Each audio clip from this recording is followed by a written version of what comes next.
Don Quijote de la Mancha, capítulo 2, que trata de la primera salida que de su tierra hizo el ingenioso Don Quijote. Hechas pues estas prevenciones, no quiso aguardar más tiempo a poner en efecto su pensamiento, apretándole a ello la falta que él pensaba que hacía en el mundo su tardanza, según eran los agravios que pensaba deshacer, tuertos que enderezar, sin razones que enmendar, y abusos que mejorar, y deudas que satisfacer. Y así, sin dar parte a persona alguna de su intención, y sin que nadie le viese, una mañana antes del día, que era uno de los calurosos del mes de julio, se armó de todas sus armas, subió sobre Rocinante, puesta su mal compuesta celada, embarazó su adarga, tomó su lanza y por la puerta falsa de un corral salió al campo, con grandísimo contento y alborozo de ver con cuánta felicidad había dado principio a su buen deseo. Mas apenas se vio en el campo cuando le asaltó un pensamiento terrible y tal que por poco le hiciere dejar la comenzada empresa,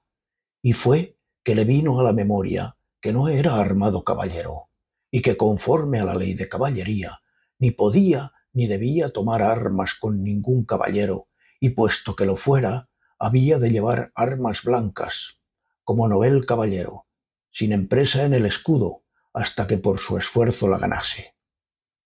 Estos pensamientos le hicieron titubear a su propósito, mas pudiendo más su locura que otra razón alguna, propuso de hacerse armar caballero del primero que topase, a imitación de otros muchos que así lo hicieron, según él había leído en los libros que tal le tenían. En lo de las armas blancas, pensaba limpiarlas de manera, en teniendo lugar, que lo fuesen más que un arminio, y con esto se quietó y prosiguió su camino, sin llevar otro que aquel que su caballo quería, creyendo que en aquello consistía la fuerza de las aventuras. Yendo pues caminando nuestro flamante aventurero, iba hablando consigo mismo y diciendo: ¿quién duda, sino que en los venideros tiempos, cuando salga a luz la verdadera historia de mis famosos hechos, que el sabio que los escribiere no ponga, cuando llegue a contar esta mi primera salida, tan de mañana, de esta manera? Apenas había el rubicundo Apolo tendido por la faz de la ancha y espaciosa tierra, las doradas hebras de sus hermosos cabellos, y apenas los pequeños y pintados pajarillos, con sus arpadas lenguas, habían saludado con dulce y meliflua armonía la venida de la rosada aurora, que dejando la blanda cama del celoso marido, por las puertas y balcones del manchego horizonte, a los mortales se mostraba, cuando el famoso caballero Don Quijote de la Mancha, dejando las ociosas plumas, subió sobre su famoso caballo Rocinante y comenzó a caminar por el antiguo y conocido campo de Montiel. Y era la verdad que por él caminaba, y añadió diciendo: dichosa edad y siglo dichoso, aquel adonde saldrán a luz las famosas hazañas mías, dignas de entallarse en bronce, esculpirse en mármol y pintarse en tablas, para memoria en lo futuro. Oh tú, sabio encantado quienquiera que seas, a quien ha de tocar el ser coronista de esta peregrina historia, ruégote que no te olvides de mi buen Rocinante, compañero eterno mío en todos mis caminos y carreras. Luego volvía diciendo, como si verdaderamente fuera enamorado: oh princesa Dulcinea, señora de este cautivo corazón, mucho agravio me habedes fecho en despedirme y reprocharme con el riguroso afincamiento de mandarme no parecer ante la vuestra fermosura. Plegaos, señora, de membraros desde vuestro sujeto corazón, que tantas cuitas por vuestro amor padece. Con estos iba ensartando otros disparates, todos al modo de los que sus libros le habían enseñado,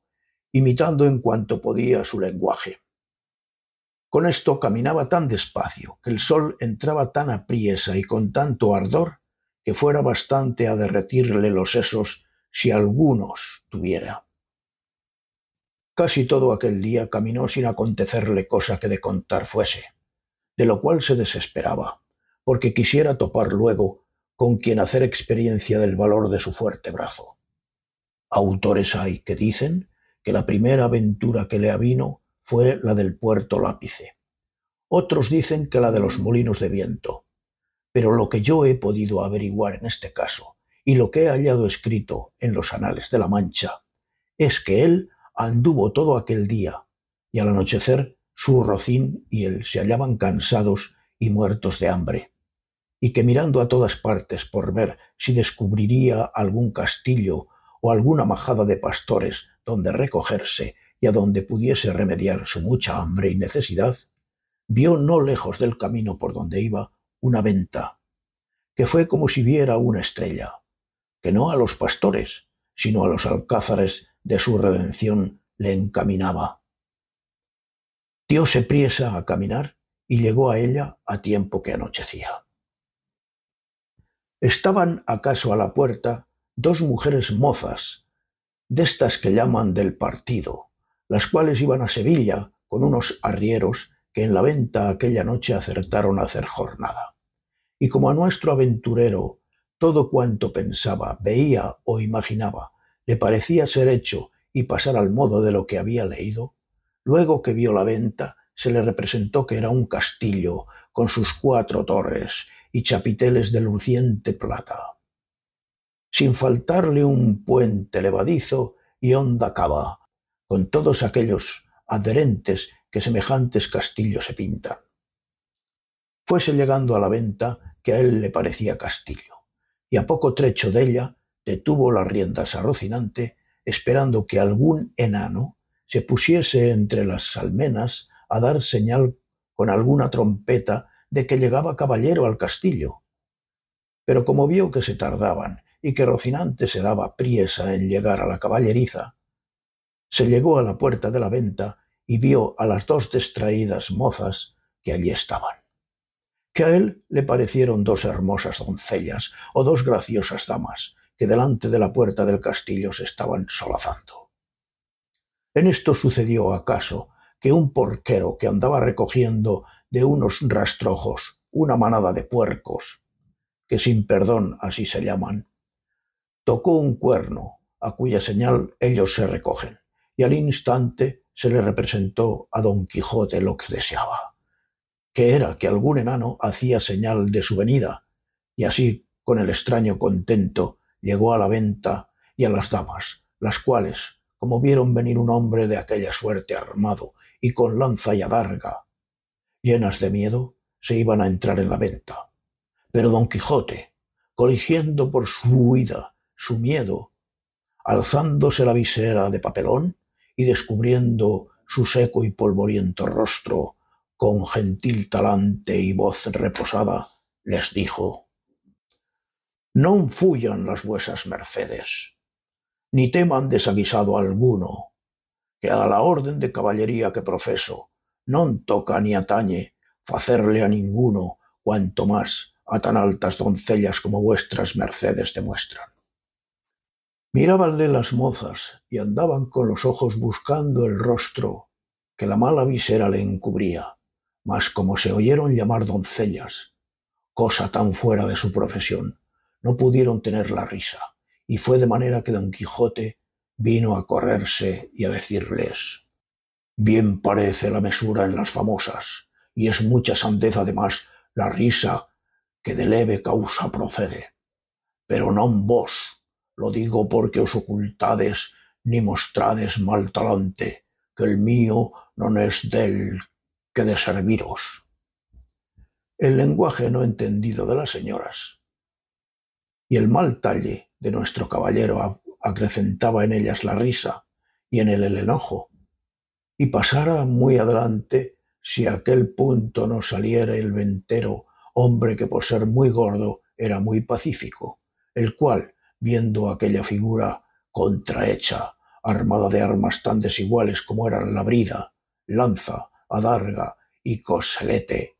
no estuvo en nada en acompañar a las doncellas en sus muestras de su contento, mas, en efecto, temiendo la máquina de tantos pertrechos, determinó de hablarle comedidamente y así le dijo: «Si vuestra merced, señor caballero, busca posada amén del lecho, porque en esta venta no hay ninguno, todo lo demás se hallará en ella en mucha abundancia». Viendo don Quijote la humildad del alcalde de la fortaleza, que tal le pareció a él el ventero y la venta, respondió: «Para mí, señor castellano, cualquiera cosa basta, porque mis arreos son las armas, mi descanso el pelear, etc». Pensó el huésped que el haberle llamado castellano había sido por haberle parecido de los sanos de Castilla, aunque él era andaluz, y de los de la playa de Sanlúcar, no menos ladrón que Caco, ni menos maleante que estudiantado paje, y así le respondió: «Según eso, las camas de vuestra merced serán duras peñas, y su dormir siempre velar, y siendo así bien se puede apear con seguridad de hallar en esta choza ocasión y ocasiones para no dormir en todo un año, cuanto más en una noche». Y diciendo esto, fue a tener el estribo a don Quijote, el cual se apeó con mucha dificultad y trabajo, como aquel que en todo aquel día no se había desayunado. Dijo luego al huésped que le tuviese mucho cuidado de su caballo, porque era la mejor pieza que comía pan en este mundo. Miróle el ventero y no le pareció tan bueno como don Quijote decía, ni aun la mitad. Y acomodándole en la caballeriza, volvió a ver lo que su huésped mandaba, el cual estaban desarmando las doncellas, que ya se habían reconciliado con él, las cuales, aunque le habían quitado el peto y el espaldar, jamás supieron ni pudieron desencajarle la gola, ni quitarle la contrahecha celada, que traía atada con unas cintas verdes. Y era menester cortarlas, por no poderse quitar los ñudos, mas él no lo quiso consentir en ninguna manera, y así se quedó toda aquella noche con la celada puesta, que era la más graciosa y extraña figura que se pudiera pensar. Y al desarmarle, como él se imaginaba que aquellas traídas y llevadas que le desarmaban eran algunas principales señoras y damas de aquel castillo, les dijo con mucho donaire: «Nunca fuera caballero de damas tan bien servido como fuera don Quijote cuando de su aldea vino. Doncellas curaban dél o princesas del su Rocino, o Rocinante, que este es el nombre, señoras mías, de mi caballo, y don Quijote de la Mancha el mío, que puesto que no quisiera descubrirme, fasta que las hazañas fechas en vuestro servicio y pro me descubrieran, la fuerza de acomodar al propósito presente este romance viejo de Lanzarote ha sido causa que sepáis mi nombre antes de toda razón. Pero tiempo vendrá en que las vuestras señorías me manden y yo obedezca, y el valor de mi brazo descubra el deseo que tengo de serviros». Las mozas, que no estaban hechas a oír semejantes retóricas, no respondían palabra, sólo le preguntaron si quería comer alguna cosa. «Cualquiera llantaría yo», respondió don Quijote, «porque a lo que entiendo me haría mucho al caso». A dicha acertó a ser viernes aquel día, y no había en toda la venta sino unas raciones de un pescado que en Castilla llaman abadejo, y en Andalucía bacalao, y en otras partes curadillo, y en otras truchuela. Preguntáronle si por ventura comería su merced truchuela, que no había otro pescado que dalle a comer. «Como haya muchas truchuelas», respondió don Quijote, «podrán servir de una trucha, porque eso se me da. Que me den 8 reales en sencillos que en una pieza de a 8. Cuanto más que podría ser que fuesen estas truchuelas como la ternera, que es mejor que la vaca, y el cabrito que el cabrón. Pero sea lo que fuese, Venga luego, que el trabajo y peso de las armas no se puede llevar sin el gobierno de las tripas. Pusiéronle la mesa a la puerta de la venta por el fresco, y trújole el huésped una porción del mal remojado y peor cocido bacalao, y un pan tan negro y mugriento como sus armas. Pero era materia de grande risa verle comer, porque como tenía puesto a la celada y alzaba la visera, no podía poner nada en la boca con sus manos, si otro no se lo daba y ponía, y ansí una de aquellas señoras servía de este menester. Mas al darle de beber no fue posible, ni lo fuera, si el ventero no horadara una caña, y puesto el un cabo en la boca, por el otro le iba echando el vino. Y todo esto lo recebía en paciencia, a trueco de no romper las cintas de la celada. Estando en esto, llegó acaso a la venta un castrador de puercos, y así como llegó, sonó su silbato de caña 4 o 5 veces, con lo cual acabó de confirmar don Quijote que estaba en algún famoso castillo, y que le servían con música, y que el abadejo eran truchas, el pan candeal, y las rameras damas, y el ventero castellano del castillo. Y con esto daba por bien empleada su determinación y salida. Mas lo que más le fatigaba era el no verse armado caballero, por parecerle que no se podría poner legítimamente en aventura alguna sin recibir la orden de caballería.